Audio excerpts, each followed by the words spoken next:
My name is Christina Harrington, and I am an assistant professor in the HCI Institute at Carnegie Mellon University. I am sharing a recent research project coming out of the Equity and Health Innovations Design Research Lab that looked at conversational assistants as voice technologies that might be useful in supporting health information seeking among Black older adults. According to NPR, voice assistant devices such as smart speakers are now in 24% of homes across the United States, with 43% of owners reporting using voice assistant devices more often in the last year due to staying at home during the global health pandemic. More specifically, of the older adult households that are equipped with broadband Wi-Fi, 34% report using intelligent devices such as smart displays or voice assistants in their home. While the potential for voice assistant technologies to support those over the age of 65 has become a well-documented research area in HCI, older adults who are lower income, who have lower digital literacy or technology proficiency, or who identify with historically excluded racial identities have been left out of many design and research considerations that go into these technologies.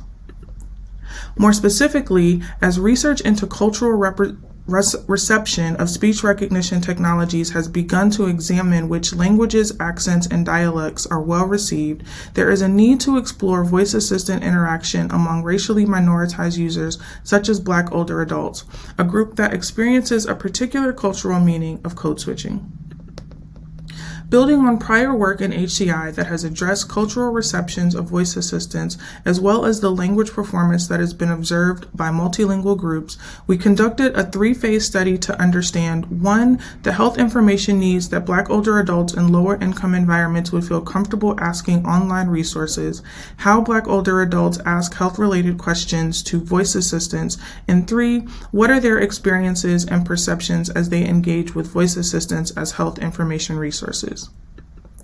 We used the triangulation research approach to verify the quality and consistency of our findings.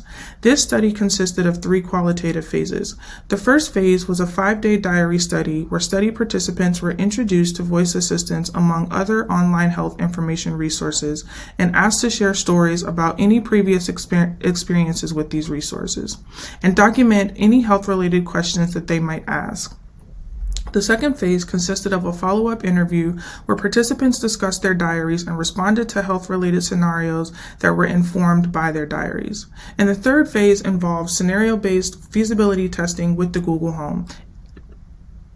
This paper focuses on the follow-up interviews and scenario-based feasibility testing in which Black older adults in our study asked questions and gave commands to a standalone Google Home device and assessed the responses that they received.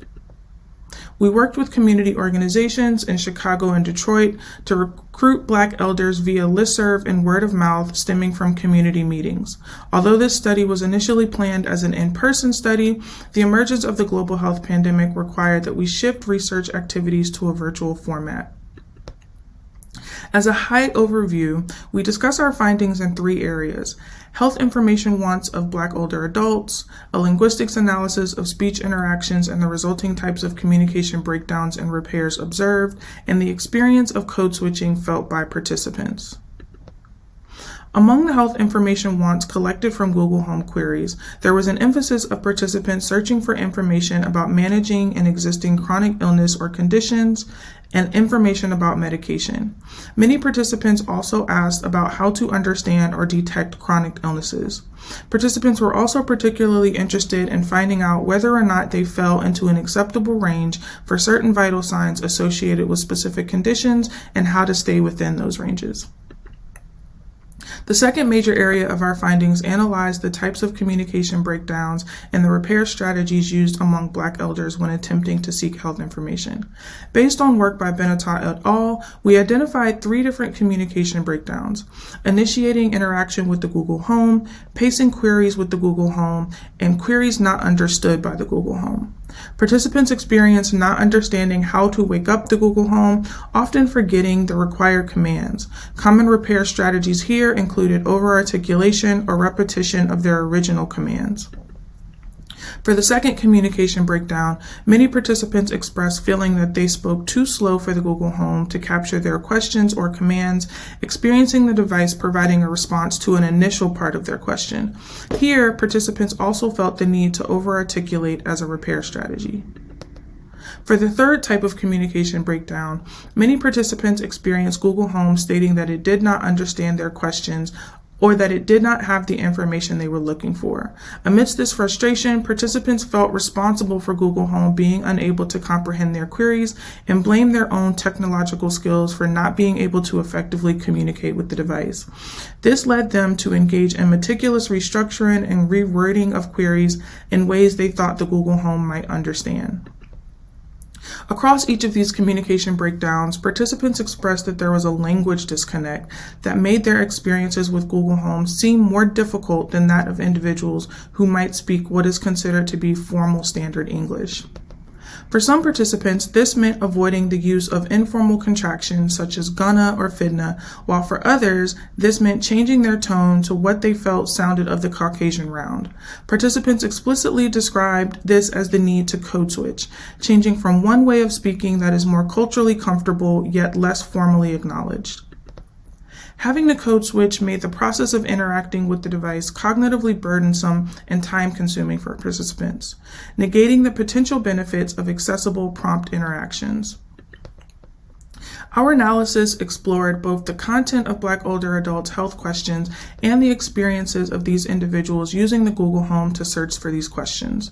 Data triangulation allowed us to capture participant questions in real time and then go more in depth with participants to discuss those questions. Our findings were unique in the ways that Black older adults searched for health information specifically related to their identity, such as how many people of color are infected with the coronavirus. While some participants felt that there may be value in using the Google Home as an in-health health resource, others felt that there would be a notable challenge of not being understood by these devices. This work has several key implications for HCI research as well as technology design, such as, in considering technology interactions, ignoring dialects such as AAVE and speech recognition reinforces societal cultural exclusions. In this way, the design of voice assistants further marginalizes a community that has been traditionally ignored and who assumes that these devices are not intended for them. We recommend that HCI researchers and technology designers recognize dialects such as AAVE in the design of voice technologies, shift the ways we consider older adults and racially minoritized groups as being deficit-based users of these technologies, incorporate Black older adults in the design of the conversational dynamic itself such that it feels more natural to non-technological conversation, and engage in the long-term process of cultural and linguistic divesting of colonial power. These considerations serve to build systems that are more inclusive and more widely accepted. Thank you for viewing.